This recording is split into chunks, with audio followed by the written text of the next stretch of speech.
What are radio active substances? कुछ ऐसे substance होते हैं दुनिया में जो खुद ब खुद अपने अंदर से रेडिएशंस एमिट करते हैं, ठीक है।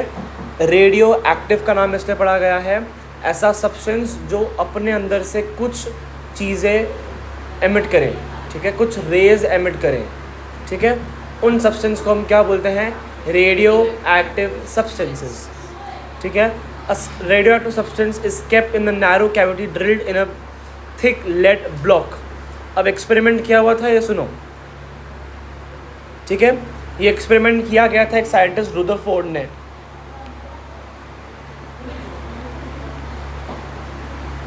ठीक है। उसने ये एक्सपेरिमेंट किया, रुदरफोर्ड ने किया, ठीक है। अब एक्सपेरिमेंट में किया क्या? एक सब्सटेंस को रखा है जो रेडियो एक्टिव है। What is radio active substance? A substance which continuously emit some radiations, ठीक है। What are radioactive substance? A substance which continuously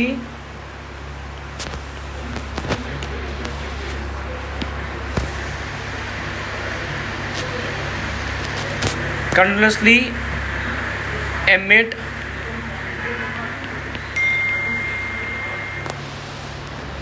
radiations. These substances are known as radioactive substances. अब lead blocks रखा है, एक block रखा है, उस lead यानी कि लीड आपका जो आप लोग बोलते हो लेड, ठीक है। लेड का सिंबल क्या होता है? Pb, ठीक है। उस ब्लॉक में हमने रखा है substance which is radio active. Then we have a slit. उस स्लिट में हमने किया था एक छोटा सा होल जहाँ से रेडियो एक्टिविटी होगी, ठीक है। अब रेडियो एक्टिव सब्सटेंसेस एक एक्टिविटी दिखाते हैं, उसको हम बोलते हैं रेडियो एक्टिविटी। रेडियो एक्टिविटी समझ में आया? What is radio activity? Activity shown by radio active substances which they emit radiations after particular period, ठीक है। एक उनका अपना इंटरवल होता है, उस इंटरवल में वो क्या करते हैं? रेडिएशंस को एमिट करते हैं, और उस एक्टिविटी को हम बोलते हैं रेडियो एक्टिविटी, ठीक है। Okay, so we have a slit. उस स्लिट में क्या होगा? एक ओपनिंग थी, उस ओपनिंग में से उन्होंने ये जो दिख रही है आपको लाइट रे, कौन सी रे है ये? रेडियो एक्टिव रे, जो वो रे निकल रही है, ठीक है। वो रे अब ऊपर से उन्होंने क्या किया? दो स्लिट्स रखे, एक स्लिट ऊपर एक स्लिट नीचे, ठीक है। जो ऊपर वाला स्लिट है वो है पॉजिटिव, और नीचे वाला जो स्लिट है वो है नेगेटिव। ये पॉजिटिव स्लिट है ऊपर और नीचे वाला नेगेटिव स्लिट है। अब मुझे बताओ, जो रेज पॉजिटिव की तरफ डिफ्लेक्ट की जाएगी वो रे का क्या होगा? चार्ज, कौन सा चार्ज होगा? एग्जैक्टली, क्योंकि अगर ये पॉजिटिव है तो रे कौन सी होगी? उन्होंने नाम दिया ऊपर वाले रेज को beta rays. So beta rays are negatively charged rays, ठीक है। फिर नीचे गई उनकी अल्फा रेज, वो अल्फा रेज को उन्होंने क्या नाम दिया? Positively charged rays. और उन्होंने देखा कोई रेज और भी थी जो डिफ्लेक्ट नहीं की, ठीक है। जिन रेज ने डिफ्लेक्ट नहीं किया उन रेज को उन्होंने नाम दिया gamma rays, which are neutral rays, ठीक है, which are neutral rays. Okay, अब उनको कैसे पता कि ऊपर कोई रेज आ रही है नीचे कोई रेज आ रही है? रेज तो दिखाई देती नहीं है। तो उन्होंने ये लिया है फिल्म, उस फिल्म पे उन्होंने ZNS की कोटिंग किया है, which is a fluorescent substance. Fluorescent यानी कि जैसे ही इसका पार्टिकल्स यहाँ पे उनको दिखेंगे तो वो स्क्रीन पे फोटोग्राफिक, उसको बोलते हैं फोटोग्राफिक प्लेट, ZNS का कोटिंग किया हुआ है, वो एक फ्लोरोसेंट शीट होती है, वहाँ पे ऐसे चमकता है वो।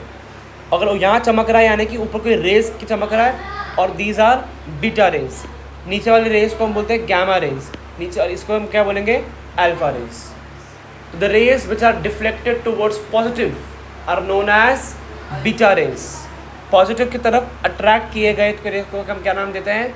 बीटा। नेगेटिव की तरफ अट्रैक्टेड रेज को हमने क्या नाम दिया? अल्फा। अगर ये पॉजिटिव की तरफ अट्रैक्टेड है तो रेज खुद में क्या होंगी? समझ में आ गया? A radioactive substance is kept in the narrow cavity drilled in a thick lead block. The lead block absorbs all the radiations emitted by the substance except those emerging through the cavity. The radiations emerging from the cavity of the lead block pass through a strong electric field applied by the two metal plates and then fall on the photographic plate. The entire apparatus is closed in an evacuated chamber kept in a dark room. ये dark room में इसलिए रखा जाता है क्योंकि इसकी radiation थोड़ी सी harmful होती है. ठीक है, हमने सुना है एक्स रेज, माइक्रोवेव्स, सारी ये रेज इसी तरीके की रेज होती है. When the photographic plate is developed after exposing it to the radiation for some time, 3 distinct spots are observed on the plate. 3 कौन से? एक स्पॉट ये, एक स्पॉट ये, एक स्पॉट ये. ऊपर वाले स्पॉट का नाम क्या होता है? ऊपर वाले स्पॉट का नाम उन्होंने क्या दिया? Beta raise. तो बीटा रेज के जो बीटा पार्टिकल्स होंगे वो कौन सा पार्टिकल चार्ज होगा उनमें? नेगेटिव. ये नेगेटिव की तरफ आए तो उसमें चार्ज कौन सा होगा? हम ये उल्टा क्यों लिख रहे हैं? Because negative attracts positive. कौन सा? हाँ है, मतलब यहाँ पर क्यों?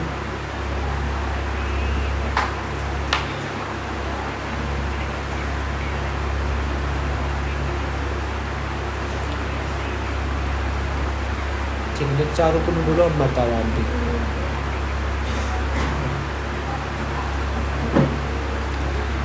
ओके, समझ में आया क्या?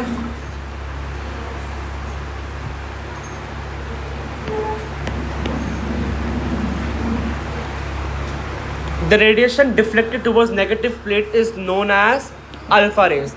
The radiation deflected towards the positive plate is known as beta rays. The rays which is not deflected by either positive nor negative is will be known as gamma.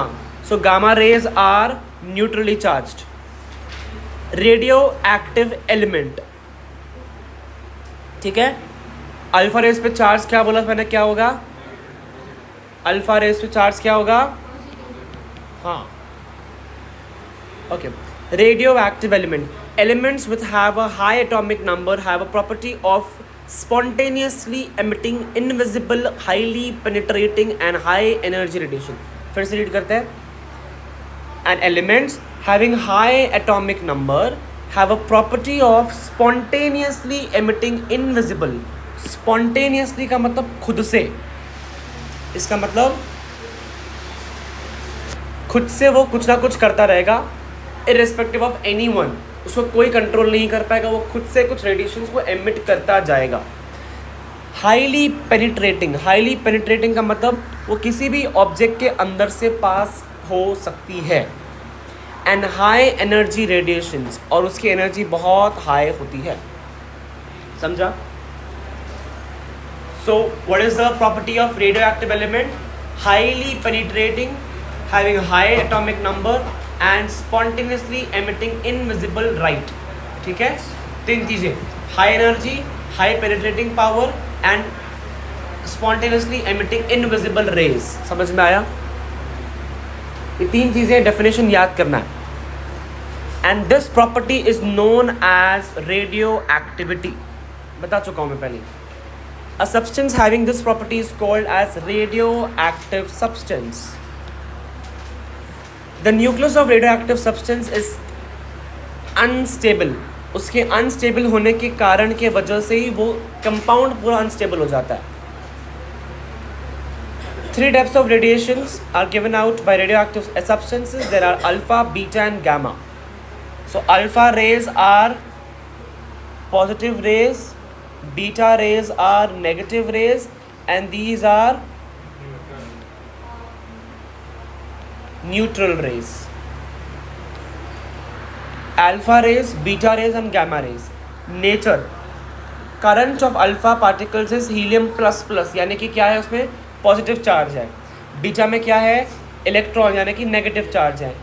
इसमें क्या है? इलेक्ट्रोमैग्नेटिक रेडिएशन, यानी कि इसका कोई charge नहीं है, तो न्यूट्रल लिख लो.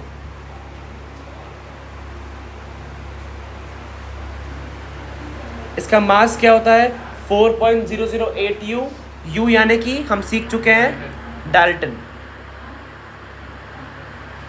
या एटॉमिक मास यूनिट नहीं लिख सकेंगे, हम यहाँ पर डाल्टन बोलेंगे। 0.000548 U, एंड इसके पास कोई मास नहीं होता है। चार्ज होता है +2, -1 and electrically neutral. So which points you can remember is I am giving you marking of. Nature, charge याद हो जाएगा हमें, याद हो जाएगा। डेविएशन इलेक्ट्रिक फील्ड याद हो जाएगा हमें। अल्फा रेस किससे डेविएट होते हैं, किसकी तरफ चले जाएंगे अल्फा रेस, पॉजिटिव होते हैं खुद तो जाएंगे नेगेटिव की तरफ। बीटा रेस क्या होते हैं, पॉजिटिव होती है, नेगेटिव होती है, जाती पॉजिटिव की तरफ है।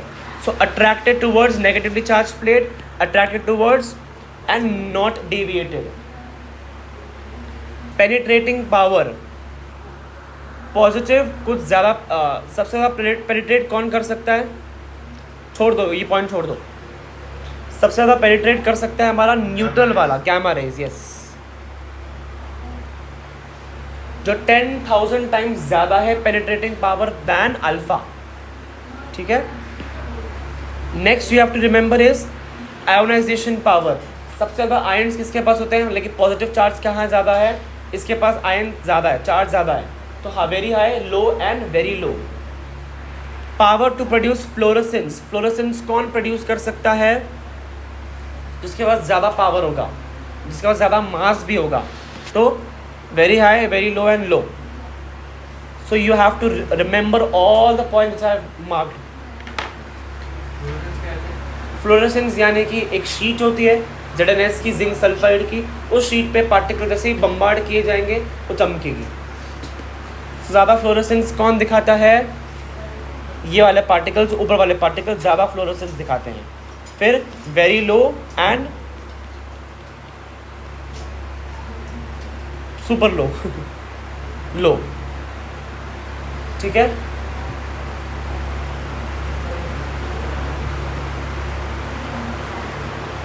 okay, neutral radioactivity, the elements with atomic numbers from 82 to 92 are found to be radioactive, radiate spontaneously in nature.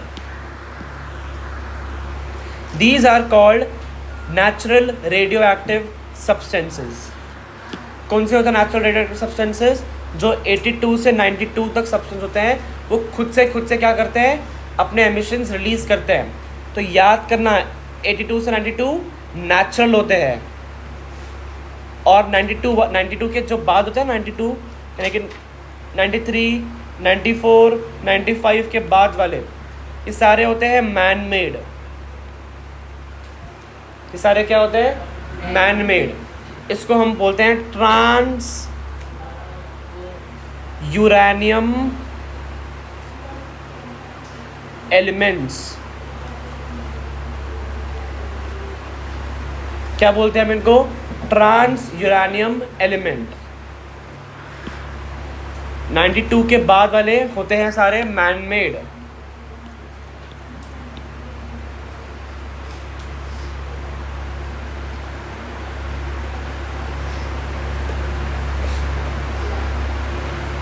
Artificial radioactive elements, the radioactive elements produced in the nuclear fission process brought about in the laboratory by bombardment of particles is called artificial radioactive elements. Artificial radioactive element का example लिखो यहाँ पर, uranium.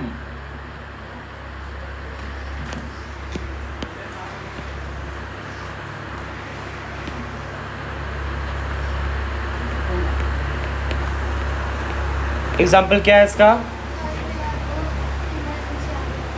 Okay, uranium.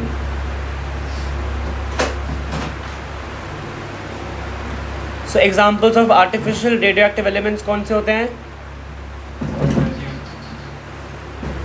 Uranium are examples of artificial radioactive elements. Natural वाले number क्या होता है, natural वालों का नंबर 82 से 92। अब ये रेडियोएक्टिव एलिमेंट्स हम यूज़ कहाँ करते हैं, ये हम यूज़ करते हैं अलग अलग फील्ड में, यानी कि इंडस्ट्री, एग्रीकल्चर, मेडिसिन में। मेडिसिन में कैसे यूज़ किया जाता है, MRI वगैरह देखा है हमने, एक्सरेज, वो जो हमारे वो होती है, उसमें भी सब काम आता है हमें। ठीक है, अब जैसे कोबाल्ट का आइसोटोप हमें काम आता है कैंसर को ट्रीट करने के लिए, ठीक है। आयोडीन के आइसोटोप को हम काम आता है हमारे गॉइटर को ठीक करने के लिए। ऐसे बहुत सारे हैं जो काम आते हैं, हमारे मेडिसिन में काम आते हैं, ठीक है। ये हमें याद करना है। कोबाल्ट एक आइसोटोप है। Iridium 192 are used in radiography camera used for detecting flaws in the metal work, ठीक है। The radio active substance, sorry, the radio active substances like radium, promethium, tritium, ये सारे कौन से? Radium, promethium, tritium with some phosphorus are used to make hands of clock visible at night। यानी कि छोड़ दो ये वाला एग्जाम्पल, याद करो बस। Krypton 85 is used in lamps while promethium काम आता है हमें एक्सरे में, ठीक है। जो एक्सरे कौन सी होती है? बीटा रेज, ठीक है। एक्स रेज यानी कि बीटा रेज।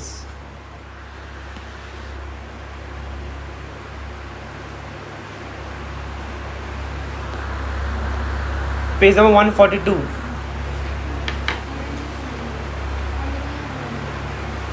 ये सब आने वाला है आपको। क्या खत्म हुआ है? रेडियोएक्टिव की यूजेस है ये, अभी खत्म होगा। इंडस्ट्रियल फील्ड ऑफ एग्रीकल्चर, अच्छा ये सब नहीं आएगा आपको, यहाँ से नहीं आएगा आपको, इसके ऊपर का पढ़ना है। आपकी मर्जी, आपको पता होगा, मार्किंग दिया होगा मैम ने। टेक्स्ट बुक खोलो और देखो कहाँ तक आने वाला है।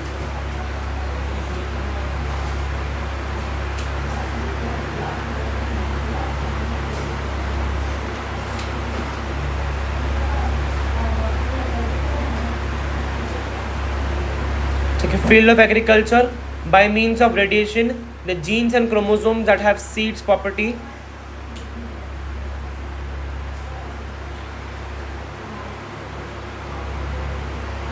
ये सब लर्न ही करना पड़ेगा तुम्हें खुद को। But cobalt 60 is used in treatment of brain tumour. जो बताऊंगा वही पढ़ता था ना। आयोडीन का काम आता है थायराइड ग्लैंड यानी कि हाइपरथायरॉयडिज्म को ट्रीट करने के लिए।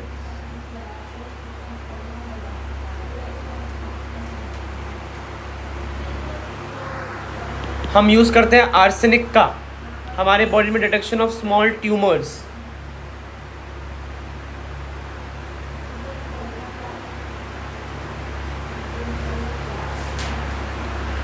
स्ट्रॉन्शियम काम आता है ट्रीटमेंट ऑफ बोन कैंसर।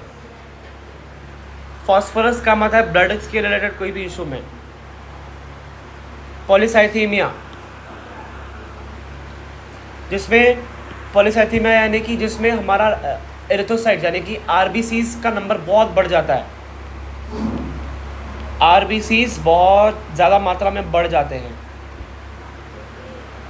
तो फॉस्फोरस काम आएगा हमें इस बीमारी को ठीक करने की। तो सिर्फ ये याद करना है बस।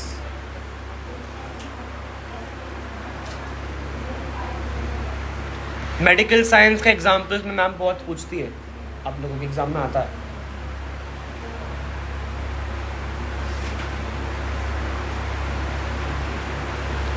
हजार्ड्स ऑफ रेडियो, हजार्ड्स यानी कि प्रॉब्लम्स, जो क्या क्या कर सकता है, क्या क्या हो सकता है इससे। Skin cancer, leukaemia cause by radioactive radiations which penetrates the skin. I hope you all remember, मैंने जब तुम्हें पढ़ाया तो radioactive elements are highly penetrative. Penetrate करना यानी कि किसी के अंदर से घुस के निकल जाना, किसी के अंदर से घुसना ऐसे।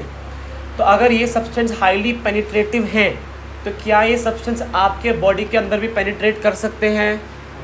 बस ये वही बात है। अगर ये आपके बॉडी के अंदर पेनिट्रेट कर सकते हैं तो आपके ब्लड में अगर चला गया तो आपको ल्यूकेमिया हो जाएगा, स्किन में आ गया तो स्किन कैंसर हो सकता है।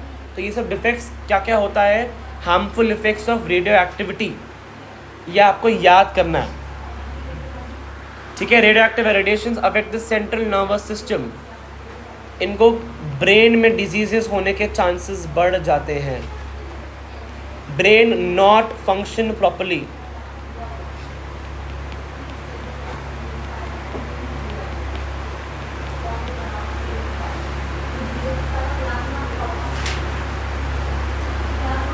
और यही सारी चीज़ें अगर हमारे डीएनए में चली गई तो हेरिडिटरी डिफेक्ट्स कॉज कर सकती हैं, यानी कि हमें जो बीमारी किसी को भी नहीं है पर नेक्स्ट जनरेशन में हमारा डीएनए को चेंज कर सकता है।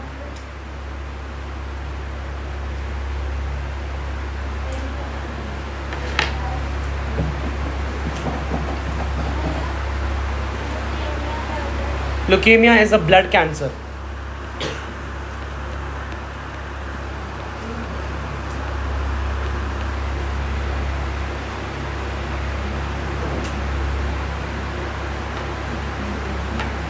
जहाँ पर WBCs का कुछ ग्रोथ हो जाता है।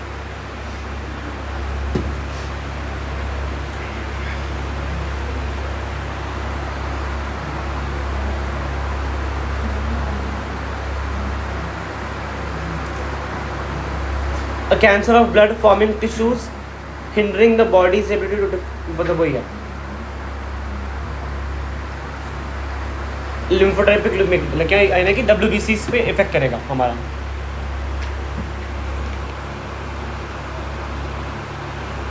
WBCs का काम क्या होता है? हमें इन्फेक्शन से बचाना। अगर ये लुकेमिया हो जाएगा तो हमारे WBC सारे ख़राब हो जाएंगे। अगर WBC ख़राब हो जाएंगे तो इंसान जल्दी बीमार पड़ जाएगा।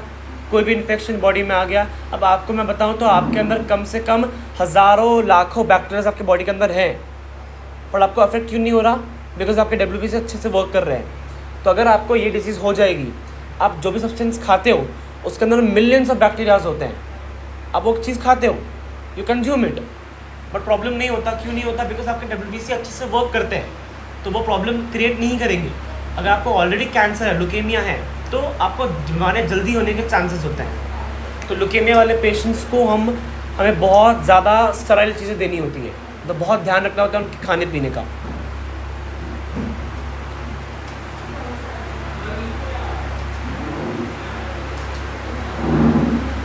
ये फिशेस वगैरह को हार्म कर सकता है through them enter the human body, यानी कि जो हम करते हैं क्या है, हम रेडिएशंस कभी कभी पानी में छोड़ देते हैं बेसिकली, या उसका जो रेडिएशन हम बनाते हैं कभी फैक्ट्रीज अराउंड सी वाटर्स के वहाँ, ठीक है, वाटर बॉडीज़ के वहाँ हम बनाते हैं, करेक्ट। तो उससे क्या होगा, वाटर बॉडीज़ यानी कि आपकी जो मराइन एनिमल्स हैं, वो मराइन एनिमल्स का क्या होगा, उन्हें इफेक्ट किया जाएगा। और वही इफेक्ट क्या, वही जो इफेक्टेड एनिमल्स हैं, वो एनिमल्स कौन खाता है? हम खाते हैं। तो इनडायरेक्टली हम अपने आप को ही हार्म कर रहे हैं, ऐसा। ठीक है, इसके 2-4 याद किया तो भी चल जाएगा। Some chemical substances in day to day life, ये हम चालू करेंगे थोड़ी देर बाद।